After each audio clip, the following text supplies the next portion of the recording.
If you're seeing the unusual activity error on ChatGPT, don't panic. It can be fixed with a few simple steps. First of all, open the ChatGPT app on your phone and log out completely from your account.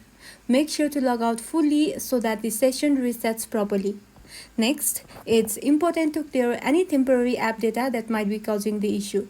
Since ChatGPT doesn't have a direct cache clearing option, the best way is to offload the app. To do this, go to your Setting app, then tap on General. After that, go into iPhone Storage.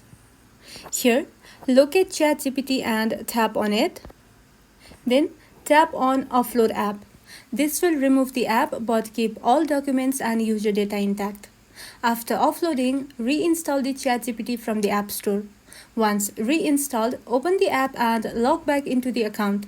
This often clears the temporary glitches that trigger the unusual activity error.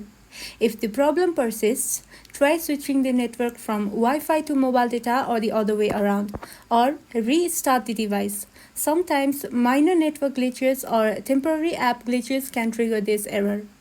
Following these steps usually resolves the unusual activity error, allowing ChatGPT to work smoothly again. And that's all.